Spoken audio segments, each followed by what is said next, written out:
علامہ شہنشاہ نقوی صاحب یہاں بیٹھے ہیں. گو کہ انہوں نے مجھ سے کہا کہ میں 2 باتیں ضرور کروں گا, تو میں نے ان سے کہا کیوں نہیں, آپ اپنے دل کی بات ضرور کریں. جناب ڈاکٹر ذاکر نائک بھی فرشتے نہیں ہیں. انہوں نے کوئی ایسی بات کی, میں بھی انہی باتوں کی طرف, کچھ اپنی قوم کی طرف سے بھی اور کچھ اہل سنت کے بعض طبقات کی طرف سے ایک گلہ مند تھا اور شکوہ کرنے والوں میں سے تھا. وہ کوئی بہت اچھی بات نہیں تھی, ورنہ اسے تکرار ہونا چاہیے تھا. افسوس کی بات ہے قرآن مجید میں ادھر نہیں لکھا ہوا ہے شیعہ, سنی, حنفی, شافعی, حنبلی, مالکی. تو ماشاءاللہ میرے منچ پہ آ کے میرے خلاف بات کی, پھر بھی مجھے کوئی گلا شکوا نہیں, کیونکہ ذاکر کو گالی دینے سے آپ کو جنت میں بینڈ نہیں ملے گا.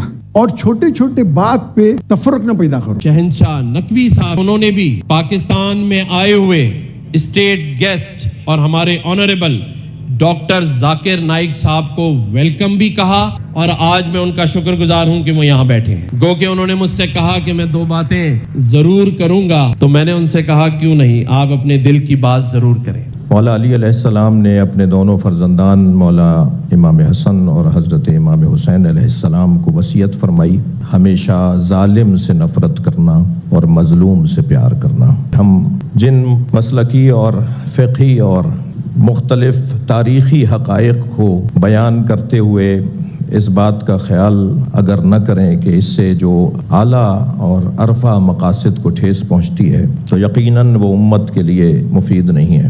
حقیقت ہے کہ تاریخی حقائق ہیں, اور یقیناً کوئی ہم میں سے معصوم نہیں ہے. صدر محفل جناب ڈاکٹر ذاکر نائک بھی فرشتے نہیں ہیں. اگر کبھی کسی کے سوال کے جواب میں انہوں نے کوئی ایسی بات کی ہو جس کی طرف کچھ میرے بھائی جناب گورنر سندھ ڈاکٹر جناب کامران صاحب حفظہ اللہ نے بات کی, میں بھی انہی باتوں کی طرف, کچھ اپنی قوم کی طرف سے بھی اور کچھ اہل سنت کے بعض طبقات کی طرف سے ایک گلہ مند تھا اور شکوہ کرنے والوں میں سے تھا کہ یقیناً ایسا ہو جاتا ہے, اور اس کو بار بار بھی نہیں دہرایا گیا, اسے بار بار بھی نہیں کہا گیا. لہٰذا ہمیں ان باتوں کو نظر انداز کرتے ہوئے اس کی توقع رکھنی چاہیے کہ خود میں اور مجھ جیسے خطیب اور ڈاکٹر صاحب جیسے دانشور جنہوں نے لاکھوں لوگوں کو نیک اور ایک بننے کی بات کی ہے, ان سے بھی یقیناً کوئی ایسی بات ہو سکتی ہے, مگر تکرار نہ ہونا خود اس بات کی دلیل ہے کہ وہ کوئی بہت اچھی بات نہیں تھی, ورنہ اسے تکرار ہونا چاہیے تھا, اسے بار بار بولا جانا چاہیے تھا.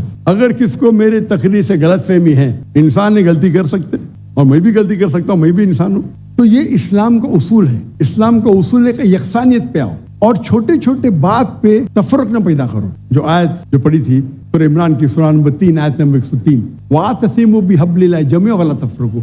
آؤ ہم اللہ سبحانہ و تعالیٰ کی رسی کو پکڑے. اللہ کی رسی ہے قرآن اور صحیح حدیث, اس کو پکڑو اور آپس میں مت بٹو.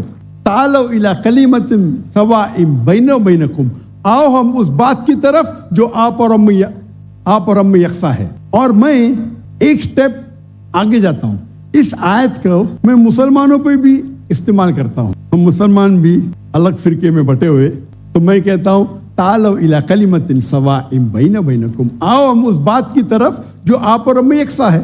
افسوس کی بات ہے ہمارے اسلام میں فرقے بنانا حرام ہے.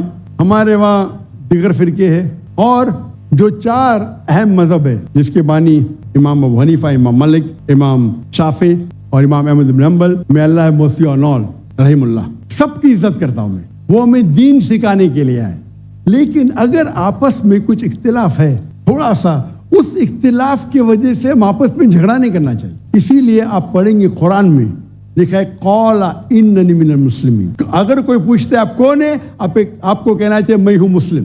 قال اننی من المسلمین. مجھے کوئی گلا شکوا نہیں اگر کس نے تعلیم حاصل کی دیوبند میں یا بریلوی میں یا مدینہ میں, اپنے آپ کو دیوبندی کہتا ہے, بریلوی کہتا ہے, مدنی کہتا ہے, مجھے کوئی گلا شکوا نہیں.